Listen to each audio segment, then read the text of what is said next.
For 7 years, former Navy SEAL Jacob Carter had been running from his ghosts. Now, cornered by a blizzard and a foreclosure notice, he was finally ready to stop.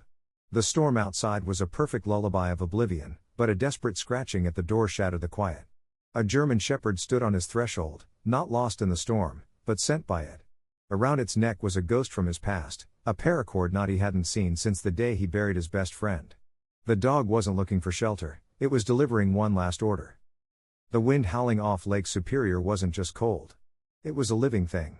It was a predator of ice and speed, screaming through the dense forests that surrounded the small town of Ironwood Point, Michigan.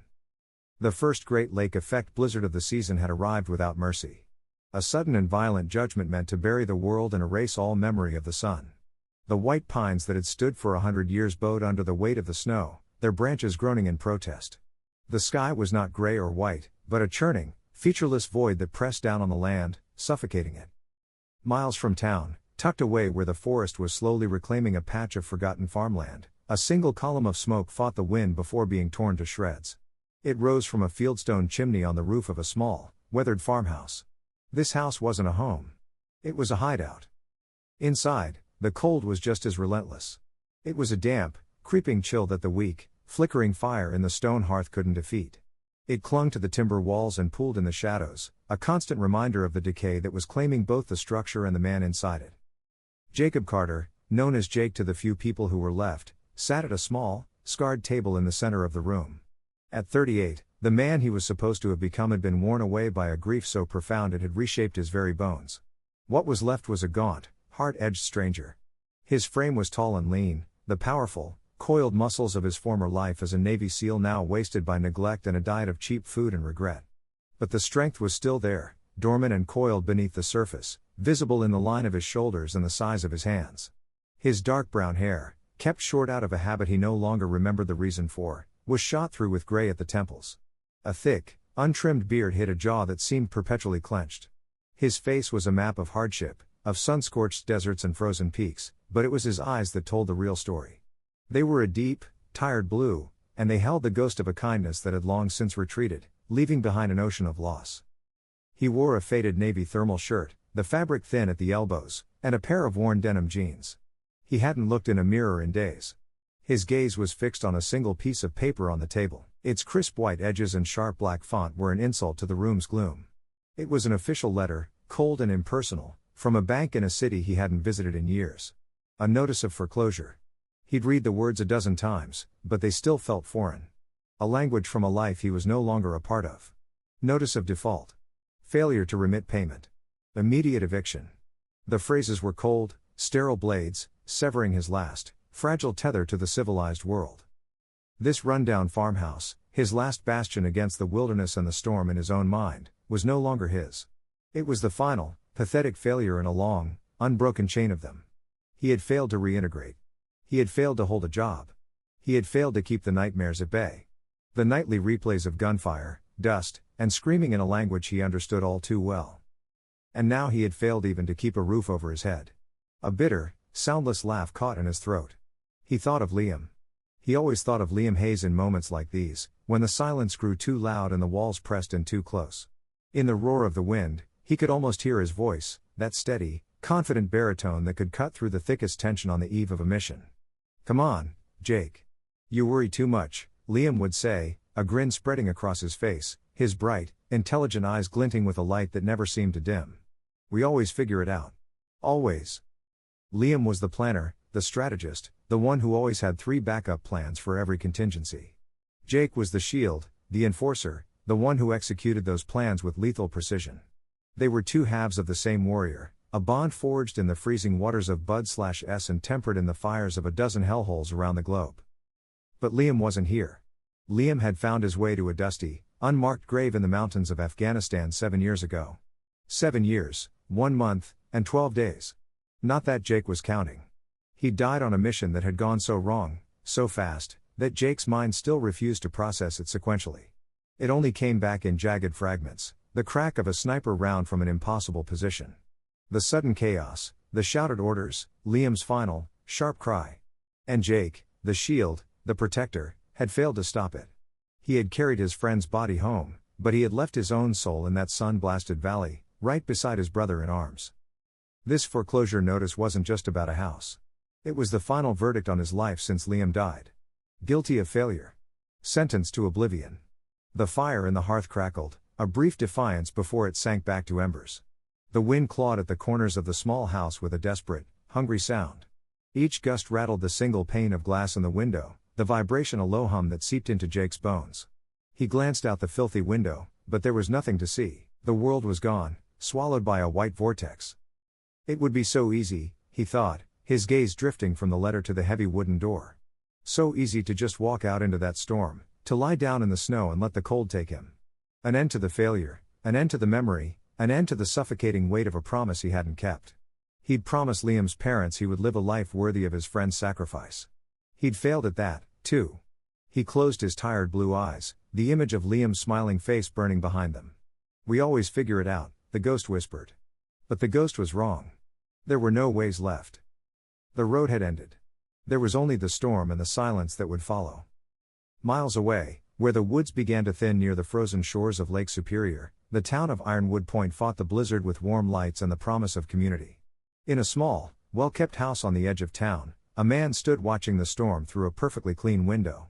Samuel Jones was in his 70s, a lean, wiry man with a face weathered like old leather and eyes that held the quiet, watchful patience of someone who had seen too much of the world's trouble. A veteran of a different, muddier war in the jungles of Southeast Asia, he recognized finality in a storm like this.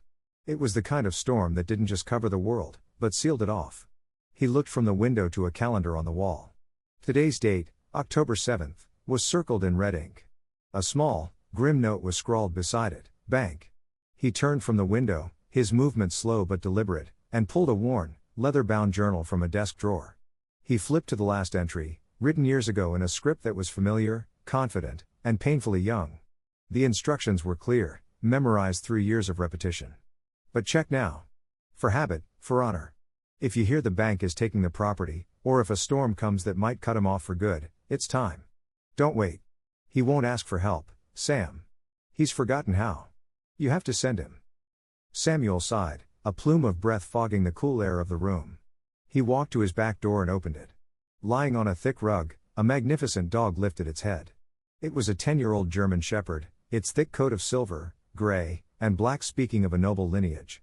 Its build was that of a seasoned athlete, powerful and scarred, its movements deliberate and sure. But it was the eyes that held you. They were an incredibly intelligent amber, and they regarded Samuel not with the simple affection of a pet, but with the calm, knowing gaze of a partner. This was Kilo. "Well, old friend," Samuel said softly, his voice raspy with age. "It's time. You know where to go. You know who to find." Kilo rose to his feet, a low rumble in his chest, a sound of understanding, not protest. He nudged his head against the old man's hand, a brief moment of shared history and affection. Samuel scratched his ears one last time. "Go on," he whispered. "Liam's counting on you." With one final look between man and dog, a look of shared duty, Kilo turned and stepped out into the raging storm. He didn't hesitate. He didn't look back. He lowered his head against the wind, his paws finding purchase in the deepening snow, and began his journey. He was a gray and black phantom, moving with grim purpose into the heart of the storm. An hour later, Jake was still at the table. The foreclosure notice was now a crumpled ball in his fist. The fire was completely dead, leaving only a gray film of ash. The house was nearly dark, the weak afternoon light choked off by the blizzard. The wind howled, and in its ceaseless roar, he could hear the echoes of gunfire, of shouted orders, of Liam's final, sharp cry. He closed his eyes. It would be so easy to just walk out that door into the white void. To lie down and let the cold take him, an end to failure, an end to memory. Then he heard it, a faint scratching at the door. He dismissed it. A branch, maybe, or the wind playing tricks on a mind that was already half a ghost. But it came again, more insistent this time, followed by a low, pained whine nearly swallowed by the wind. Every instinct he had long buried under layers of grief and apathy screamed at him. Something's alive out there. Something's in trouble. With a groan that seemed to come from the depths of his soul, he got to his feet, his joints aching with cold. He unbolted the heavy wooden door, pulling it inward against the immense pressure of the wind. A blast of needle-sharp snow and ice flooded the room, stealing what little warmth remained. And there, nearly collapsed on his threshold, was the German shepherd. It was caked in ice, shivering so violently its whole body seemed to vibrate. One of its front paws was held loosely in the air, pressed against its chest. But even in its exhaustion, its amber eyes found Jake's, and they held an incredible, unwavering focus. Jake's training took over. A part of him he thought had died 7 years ago. He knelt without hesitation, his hands finding purchase in the dog's thick, frozen coat and pulled the heavy animal inside, slamming the door against the storm. The dog, Kilo, collapsed on the wooden floor, panting in ragged, painful breaths. Jake knelt beside him, his hands expert and gentle as he checked for injuries. Frostbite, a deep laceration. The paw was hurt, but didn't seem broken. Hypothermia was the main enemy now. As his hands moved along the dog's powerful neck, feeling for a pulse, his fingers brushed against the collar. He paused. It wasn't a store-bought leather or nylon collar. It was made of olive drab paracord braided into a thick, intricate king cobra knot. His breath caught in his chest. It was their team's signature, something they all made during the long, boring hours on deployment, a small piece of shared identity in a world that tried to strip it from you. He hadn't seen one, hadn't touched one, in 7 years. His fingers, suddenly trembling, traced the familiar, rough pattern. Then he looked, really looked, at the dog. This wasn't just some stray lost in the storm. The exhaustion was there, yes, but underneath it was a deep well of strength and a profound, unnerving intelligence. The dog looked directly into his eyes, and in that frozen moment of silence, the world stood still. The wind, the cold, the foreclosure notice, the 7 years of pain and solitude, all of it dissolved. This was not a coincidence. This was not a random act of nature. This was a message from the past. This was Liam's ghost made manifest in fur and loyalty sitting on his floor. And for the first time in a very, very long time, Jacob Carter felt something other than despair. He felt a purpose. The silence in the farmhouse was a new thing. For 7 years, the silence had been an empty, aching void. Now it was a heavy, charged presence, thick with unspoken questions and the weight of a ghost. The storm still raged outside, a muffled symphony of shrieking wind and rattling ice. But inside, the world had shrunk to the space between a broken man and a dog sent from the past. Jake moved first. The operator inside him, dormant for so long, took command. He retrieved a dusty first aid kit from under the sink, his movements economical and sure. He gently cleaned the cut on Kilo's paw, flushing it with the last of a bottle of clean water before wrapping it securely with gauze. The dog watched him the entire time, its amber eyes patient and unwavering. There was no fear, no aggression, just a deep, trusting stillness that was more unnerving than any growl. This was an animal trained for extreme stress. For a long moment, a war raged inside Jake. Every rational part of his mind, the part that had survived the chaos of war and the slow decay of grief, screamed that this was a coincidence. A stray dog, a familiar knot from a past life, a desperate mind connecting dots that weren't there. It was easier to believe in madness than in miracles. But his instincts, the ones honed in the mountains of Afghanistan and the salt spray of the sea, told a different story. They recognized the calm, purposeful demeanor in those steady eyes. They felt the impossible weight of Liam's final will pressing down on him. Liam, the planner, the strategist, the one who always had 3 backup plans. Was this his final, most impossible contingency? To stay was to accept the end. To let the foreclosure notice be the final word in his story? To let the snow pile up until the door would no longer open? To let the embers in his soul die as they had in the hearth? That was the easy path, the one he'd been on for 7 years.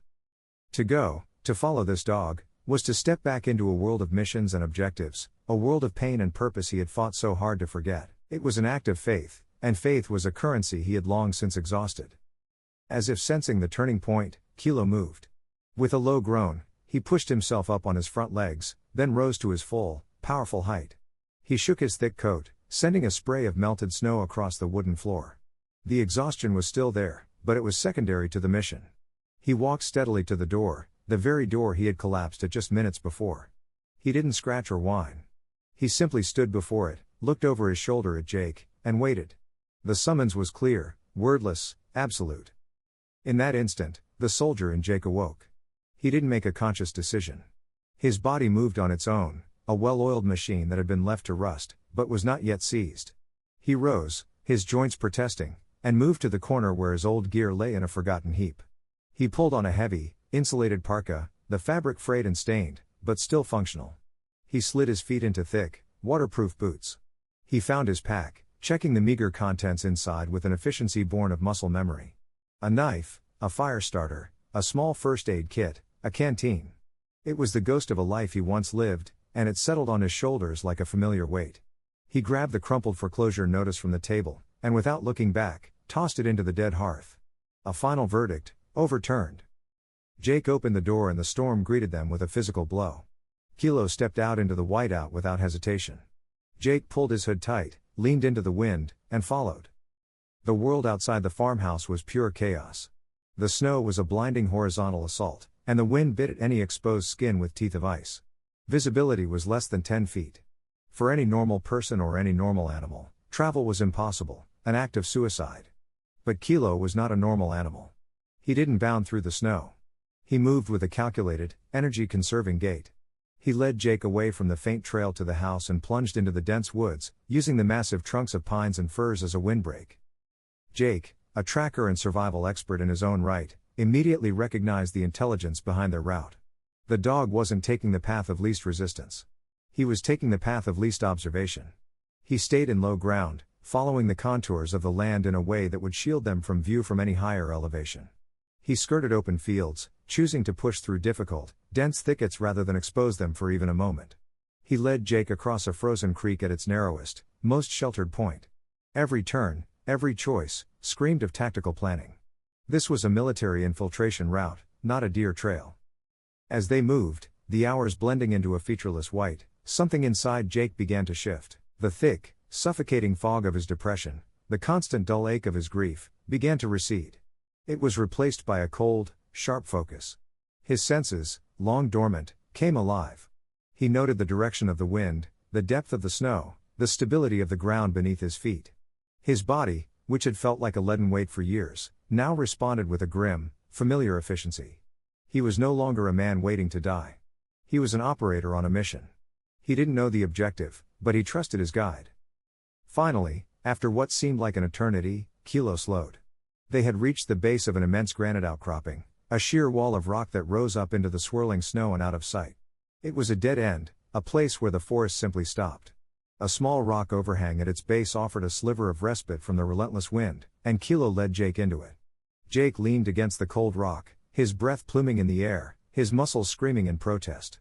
"All right, Liam," he whispered to the wind. "Now what?" Kilo did not rest.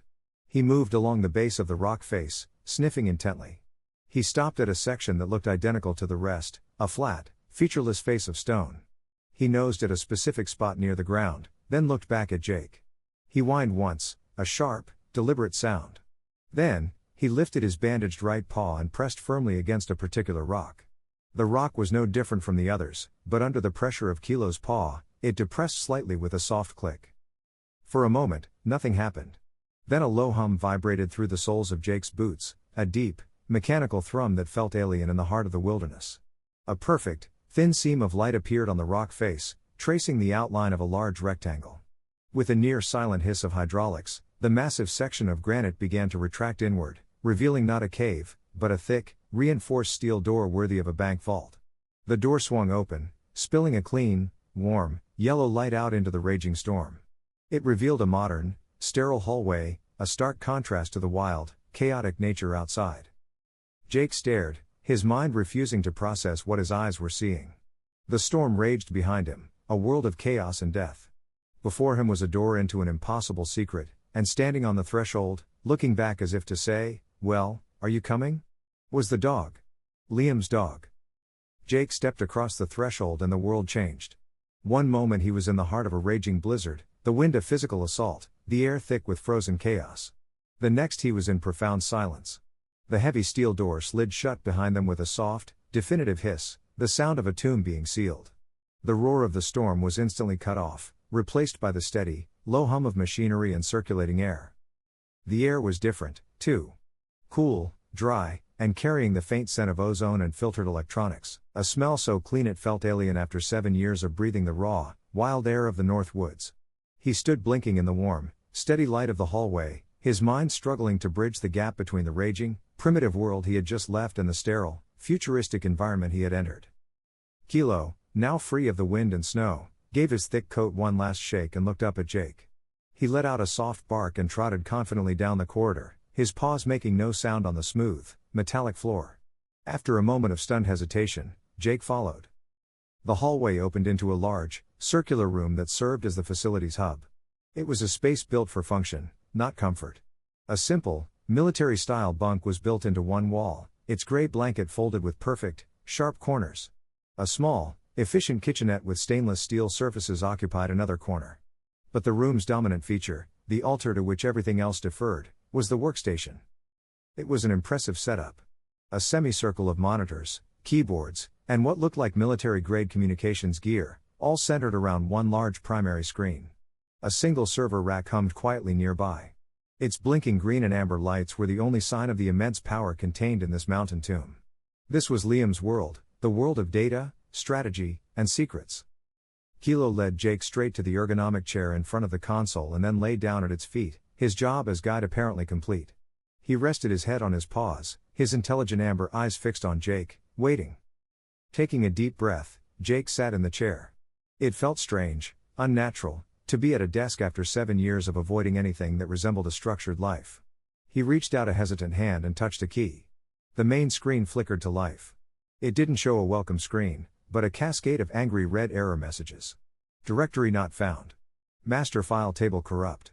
Critical system failure. A cold wave of despair, colder than the blizzard outside, washed over Jake. He had followed this phantom dog through a snowstorm, had stepped through a door that shouldn't exist, only to be met by a dead end.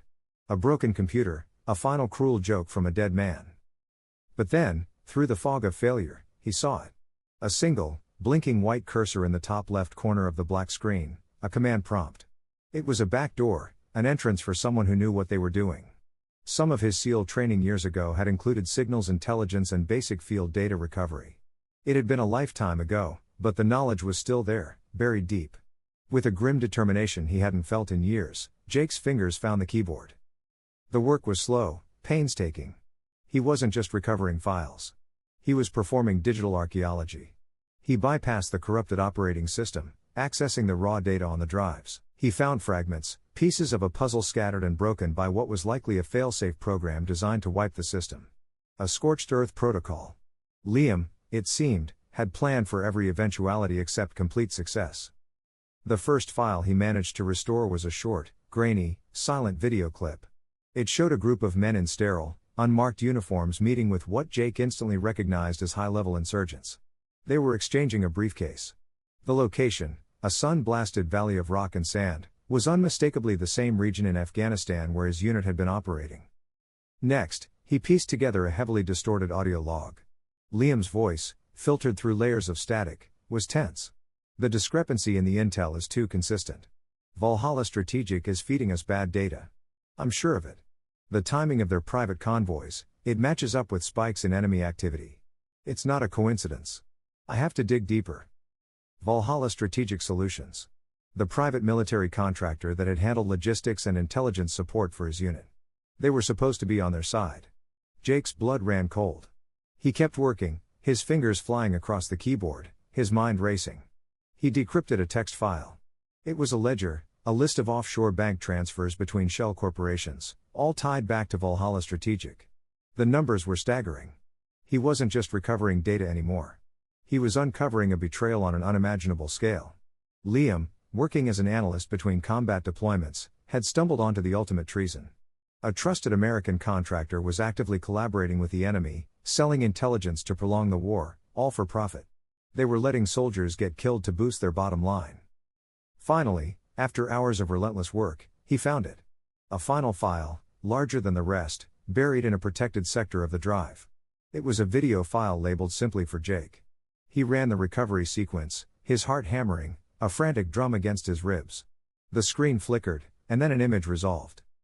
It was Liam. He was sitting in this very chair, looking haggard and exhausted, but his eyes burned with the intense, determined light Jake knew so well. It was the look he got right before a mission, the look that said he had accepted the risks and was ready for what came next. Jake, he began, his voice clear but strained.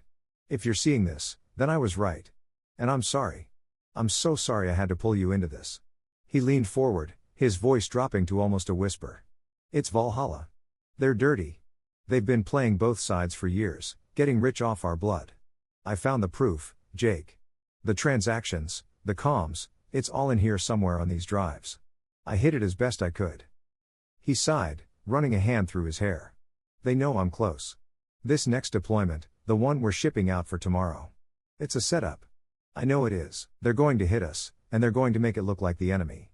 They're going to try to silence me for good. Tears, hot and sharp, welled in Jake's eyes. He had thought it was bad luck, a mission gone wrong. But it was a planned execution, an assassination. I have to go, Liam continued, his voice hardening. If I back out now, they'll know for sure, and they'll come for us both. This is the only way. At least this way, I can make sure I'm there to have your back when it goes sideways. He glanced down, and for a moment the camera panned to a much younger Kilo lying faithfully at his feet. Take care of Kilo for me? Liam's voice broke for the first time. He's smarter than most people I know. He'll get you here. He looked back at the camera, directly at Jake, a sad, tired smile on his lips. You were always the better soldier, Jake. The shield. I just pointed you in the right direction. So I'm pointing you one last time. Finish this for me. For all the guys we lost because of them. I know you can. I always did. The screen went dark. Jake sat in the humming silence of the bunker. The last words of his best friend echoed in the sterile air. The grief that had hollowed him out for 7 years was still there. But it was now joined by something else, a cold, pure, clarifying rage. His guilt had been a poison, telling him he had failed to protect his friend. But the truth was so much worse. Liam wasn't a casualty of war. He had been a sacrifice, murdered. The blackness that followed Liam's final message was heavier than the silence before. It was a blackness filled with truth and betrayal, a void where 7 years of misplaced guilt had been violently carved out, leaving the raw, searing wound of a murder that needed to be answered. Jake sat motionless, the dim glow of the monitors painting his face in stark relief, his knuckles white as he gripped the edge of the desk. Kilo, the German shepherd, whined softly from the floor, sensing the storm now raging inside the man. He nudged his head against Jake's leg, a silent, grounding presence. The touch broke the spell. Jake took a shuddering breath, the air a painful hiss in his lungs. The soldier, the operator, dormant for so long, took command. Grief was a luxury. Rage was a fuel, but purpose required a plan, and a plan required intel. He needed to understand this place, this legacy, this fortress. With a new, cold resolve, he stood. His first priority was a full tactical sweep. He had to know the layout, the capabilities, and the vulnerabilities of his new command center. Kilo padded silently at his heels, a gray shadow following him as he began a methodical exploration. The main chamber was the heart, but several corridors branched off from it. He found a small, functional bathroom with a water recycling shower. He found a storeroom containing enough non-perishable food and medical supplies to last for years. Everything was vacuum sealed, organized, and labeled in Liam's precise, military-style handwriting.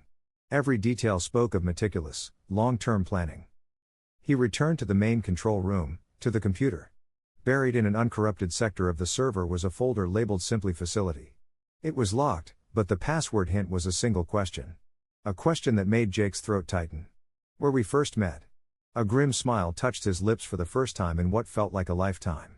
Not Bud/S, not the team room. The first time. He typed it in, Coronado. The folder opened. It contained a trove of documents.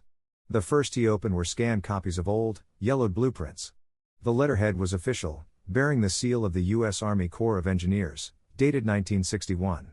The title read, Continuity of Government Secure Communications Relay Station, Great Lakes Sector. Everything clicked into place. This wasn't a prepper's bunker.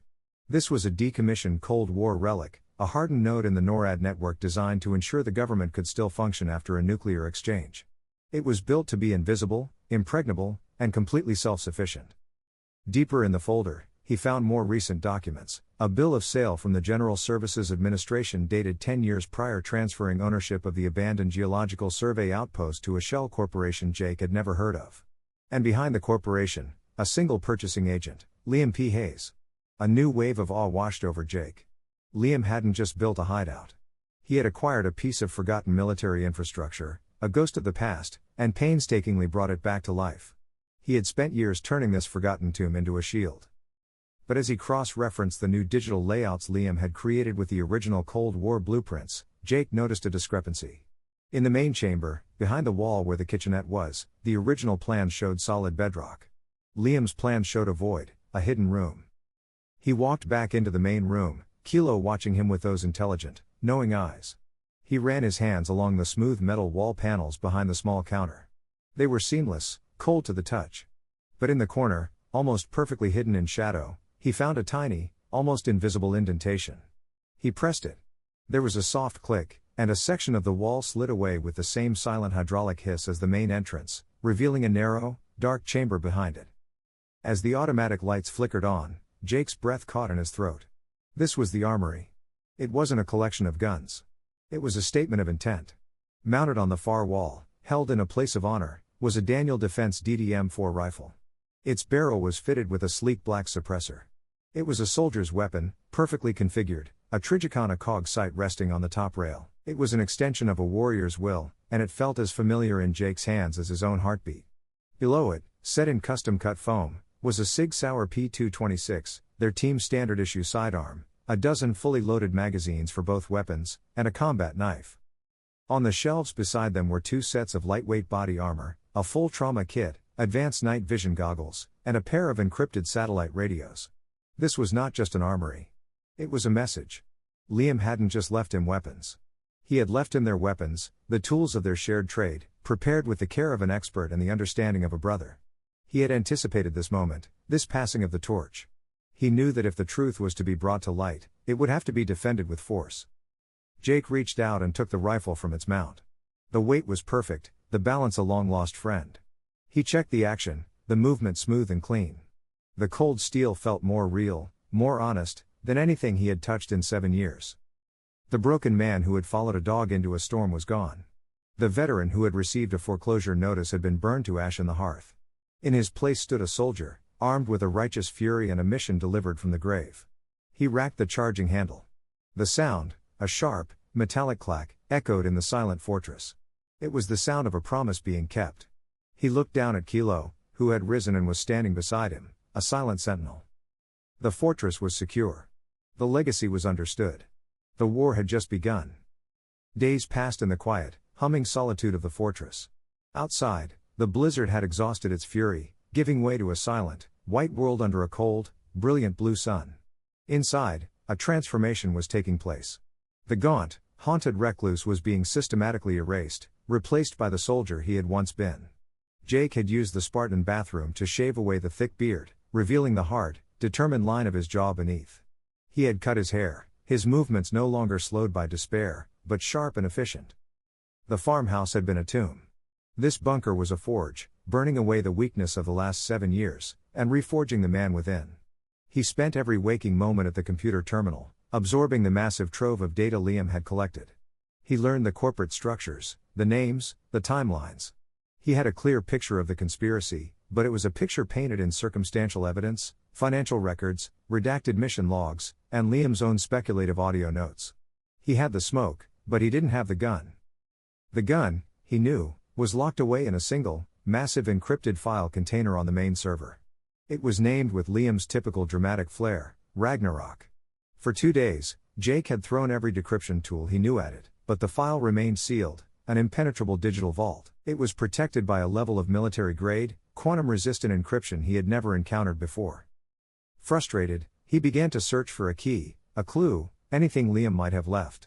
He scoured the server, digging into hidden partitions and system files. Finally, he found a single password-protected text file named Breadcrumbs. The password prompt was a question only he could answer. The ridge in Kunar. A ghost of a memory surfaced, sharp and clear. A firefight in 2012. Pinned down, out of ammo. Liam laying down covering fire with a machine gun, drawing the enemy's attention while Jake scrambled to safety. The name of the ridge they had held against impossible odds. He typed it in, Shepherd's Hill. The file opened. It was a note from Liam. Jake, if you're reading this, you're at the last door. Ragnarok is the whole thing. Everything you need. All of it unredacted. The smoking gun, the confession, the kill order. But the encryption is a monster. It's a 2-part key. The first part is embedded in this system. The second, the final key, has to be requested from an old, decommissioned military archival server. It's a ghost server, technically offline, but they still leave it running. The key is tied to my old service number. Here's the problem. Here's the trap. I'm almost certain Valhalla has a tripwire on that server. A silent alarm tied to that specific key. They can't erase the deep military archives, but they can monitor them. The request is the only way to open the file, but doing it will create a tiny digital footprint. A whisper in the dark. I'm betting they're still listening for that whisper. It's a gamble, man. The moment you open that file, the clock starts ticking. They will know someone has my legacy, and they will come for you. But it's the only way. Good luck. Liam. Jake leaned back, the words hanging in the silent air. For 7 years, he had lived as a ghost. His primary mission had been to remain invisible. Now he was being asked to light a beacon, to deliberately announce his presence to the very monsters who had murdered his best friend. Hiding had been his shield. This note was asking him to drop it and pick up a sword. He walked into the armory, the cool air of the hidden room a balm against his skin. He looked at the Daniel defense rifle hanging on the wall. He looked at Kilo, who had followed him, and was now sitting watchfully, his head tilted as if he understood the weight of the moment. The dog was the living embodiment of Liam's plan, a plan that did not involve hiding forever. It was a plan for action, for confrontation, for justice. The debate was brief. There was no real choice. To leave the file locked was to let Liam's sacrifice be for nothing. It was to let Valhalla win. He hadn't come this far to retreat back into the shadows. He returned to the terminal. He spent the next hour preparing, building a series of digital walls around himself. He configured the bunker's systems to route the connection request through a chain of encrypted proxies, bouncing the signal around the globe from servers in Iceland to Singapore to Brazil. It wouldn't make him invisible, but it would make him a phantom. A data ghost that would be hard to pin down. With a deep breath, he initiated the sequence. Lines of code scrolled across the screen. For the first time since his arrival, the bunker was connected to the outside world. The request was sent. Hundreds of miles away, in a sleek, glass-walled office atop a skyscraper in downtown Chicago, a man stood looking out over the sprawling city below. Julian Croft was a man sculpted from ice and ambition. In his late 40s, he wore a tailored charcoal suit that probably cost more than Jake's entire farmhouse. Not a single strand of his salt and pepper hair was out of place in his perfectly manicured cut. He was handsome in a severe, predatory way, his face composed of sharp angles and cold, intelligent gray eyes. Once a colonel in military intelligence, he had long ago traded his uniform for the far more lucrative armor of corporate power. He was the director of security for Valhalla Strategic Solutions, and he ran it with the same ruthless efficiency with which he had once run Black Ops. A soft chime sounded at his door. "Enter," he said, his voice a low, cool command. A young, nervous-looking analyst entered, holding a tablet as if it were a live grenade. The analyst, a man named Jennings who was brilliant with data but terrified of the man he worked for, kept his eyes down. "Sir," Jennings began, his voice strained. "We have an alert from the old Cerberus system." Croft turned slowly from the window, his face an unreadable mask. "Cerberus hasn't been active in years." "Yes, sir. That's why it's a red flag," Jennings stammered, holding out the tablet. A request was made to a DoD archival server for a very specific decryption key, one tied to the service record of a deceased asset, an analyst named Liam Hayes. Croft's expression didn't change, but a dangerous stillness settled over him. The kind of calm that precedes a violent storm. Hayes. The Kunar Province Incident, 2018. The loose end he had thought was settled and buried forever. "The signal is heavily masked," Jennings continued, "routed all over the planet, but we've managed to isolate a probable point of origin, a remote, sparsely populated sector, the Upper Peninsula of Michigan." Julian Croft allowed a small, cold smile to touch his lips. He had always wondered what happened to Hayes's unrecovered work. He had assumed it was lost. A ghost in a machine that had been destroyed in the chaos of that ambush. He had been wrong. A ghost had finally surfaced. He turned to a large, holographic map of the United States on his wall and with a flick of his wrist, zoomed in on the flagged area of the Upper Peninsula. "Activate Reaper Cadre," Croft said, his voice almost a whisper but carrying the weight of an execution order. "Full recovery protocol. I want the asset, and I want the loose end resolved." He paused, his cold eyes fixed on the map, permanently. The moment the final key was applied, the Ragnarok file unlocked. A new folder opened and its contents flooded the screen. Unredacted mission orders with falsified threat assessments signed by a Valhalla executive. Audio recordings of phone calls, the voices of men without conscience discussing casualty figures as if they were stock prices. Satellite images showing Valhalla hardware being delivered to insurgent strongholds. It was all there, undeniable, complete. He had it. He had the gun. The satisfaction was a lightning flash, immediately swallowed by the thunder that followed. A calm, synthesized female voice, startlingly clear, echoed through the room. Proximity alert. Unidentified unmanned aerial vehicle detected. Sector 7. Altitude 500 meters and descending. Jake's head snapped up. On one of the secondary monitors, a topographical map of the surrounding mountains lit up. A single red dot representing the drone was slowly circling the area of the rock face. They were scouting. The hunt had begun. A strange sense of calm washed over him. The gnawing fear of nightmares and memories dissolved. This was different. This was an enemy he could see, a threat he could fight. For 7 years, he'd been haunted by ghosts he couldn't touch. Now, the ghosts were sending men with guns, and that was a language Jake understood perfectly.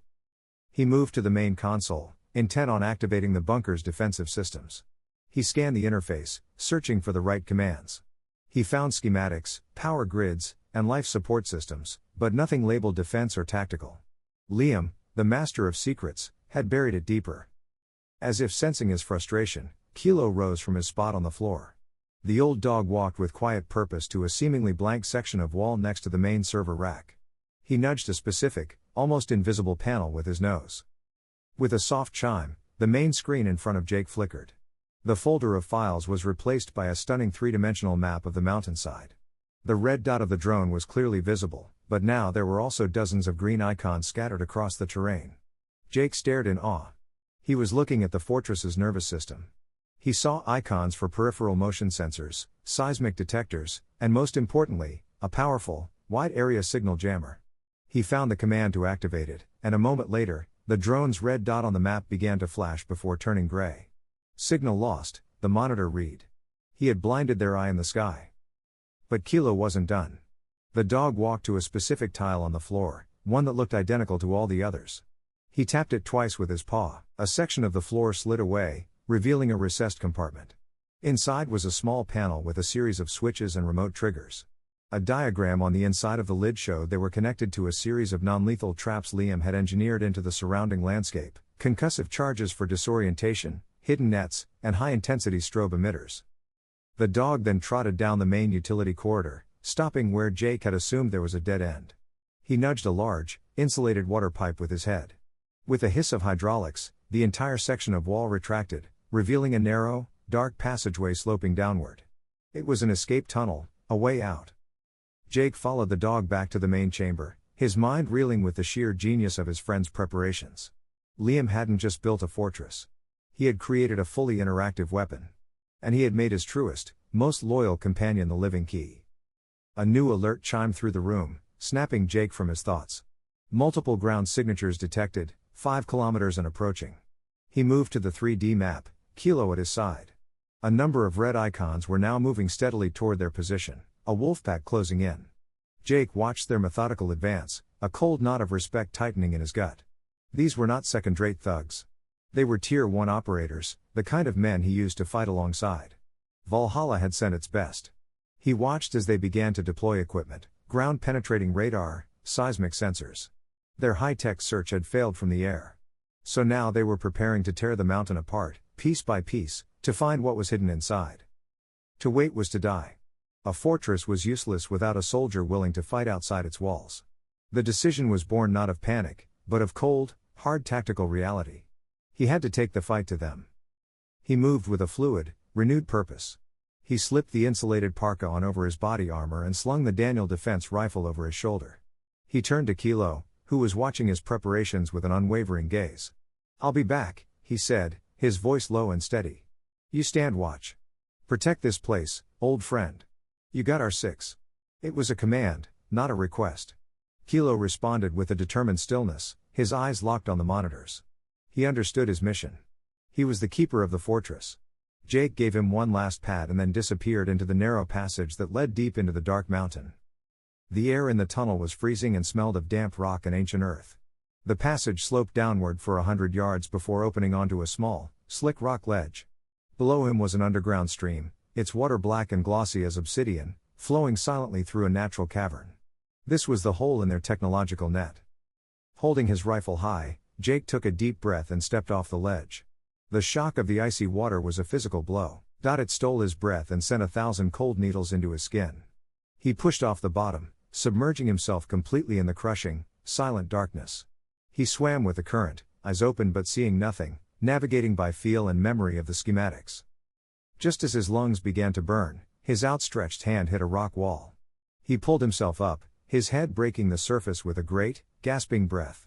He had emerged in a small, hidden grotto, a collapsed ice cave tucked behind a frozen waterfall, 200 yards from the main rock face and well outside the mercenaries' search grid. He was soaked, freezing, and completely alive. He was a ghost, risen from the heart of the mountain. He climbed from the water and found cover among a dense cluster of pines, a high point that gave him a clear vantage point of the enemy's position. Through his scope, the scene below was chillingly clear. He could see the mercenaries, 8 of them, their movements unhurried and confident. They were completely unaware, entirely focused on their technological hunt. They believed their target was a rat in a cage, passively waiting for them to drill down through the ceiling. They didn't know the rat had slipped out the back door and was now watching them from the shadows. A wolf in the woodline. Jake's eyes scanned the scene, not as a man in hiding, but as a predator studying his prey. His gaze moved past the soldiers and locked onto their equipment. He saw the GPR unit, the seismic sensors, and tucked near their command post, a small, humming portable generator, its exhaust a faint plume in the cold air. It was their operational heart, the power source for the very technology that threatened to unearth him. It was his target. He settled into position, planting the rifle's bipod firmly in the snow. He checked the wind. The world narrowed to the view through his scope, the crosshairs steadying on the humming generator. The race against time had just become a hunt, and he was about to announce his presence on his own terms. The world through the rifle scope was a cold, impersonal place. Jake's breath was a soft, steady rhythm, his heartbeat a slow, deliberate drum. He was no longer a man. He was an instrument of purpose, an extension of the cold steel he held in his hands. The crosshairs settled on the humming generator, the heart of the enemy's operation. He exhaled, and in the silent space between heartbeats, he squeezed the trigger. The Daniel defense rifle pushed gently against his shoulder, the suppressor reducing the sound of the shot to a low, heavy cough that was swallowed by the vast, snowy woods. For a fraction of a second, nothing happened. Then a small, dark hole appeared on the generator's casing. A spark spat out, and with a pathetic whine, the machine died. Down below, the lights on the mercenaries' advanced equipment flickered and went dark. The screen on the GPR unit went black. The low hum of their technology was replaced by the unsettling, natural silence of the wilderness. For a moment, the 8 men stood in baffled stillness. Then their training took over. They spread out, taking cover, rifles up, scanning the silent woods. But they were looking for a muzzle flash, listening for a thunderous crack. They were hunting a conventional soldier. Jake was something else entirely. He was already gone. Before the echo of his shot had faded, he had retracted the bipod and melted back into the trees. He moved like a phantom, his boots barely disturbing the snow, circling their position. From a new vantage point, he took aim again.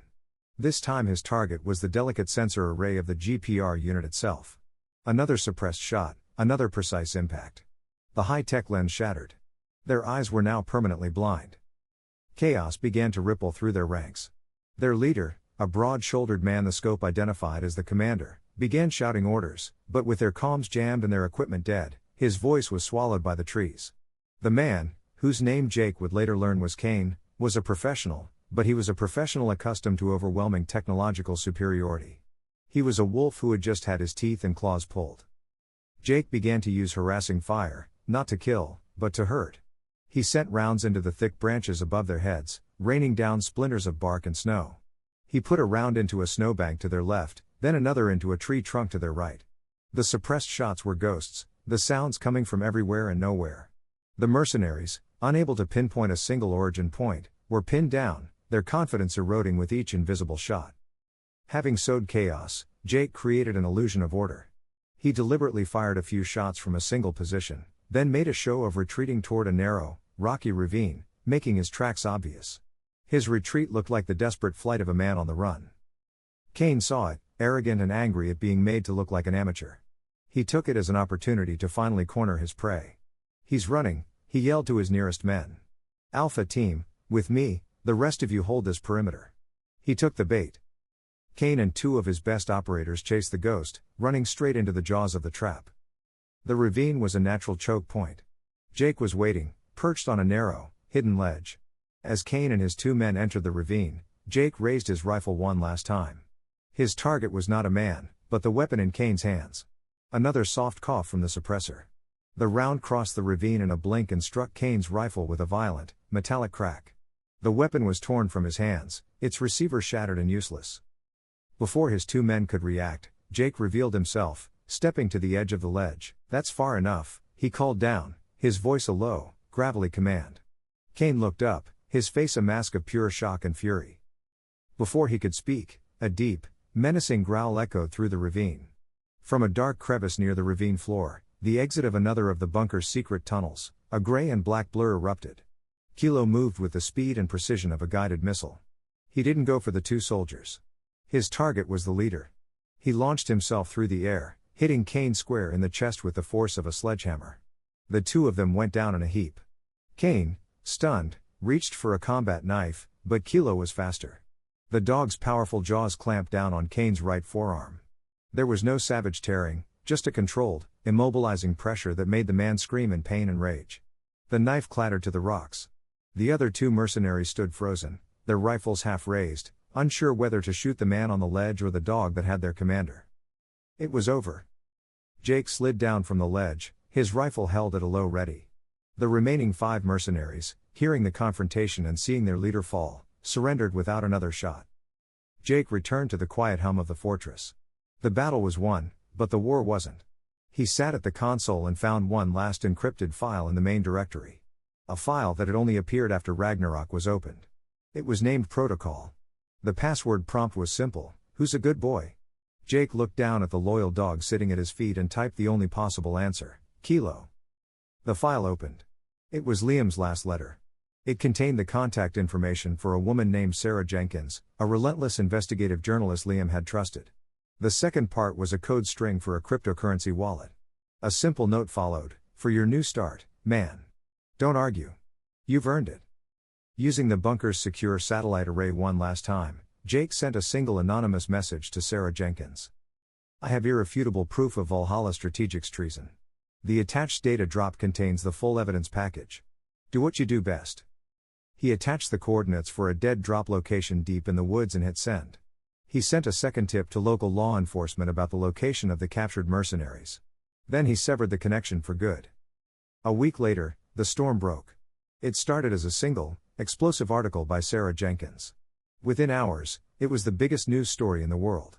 The headlines were a cascade of outrage. The Valhalla betrayal.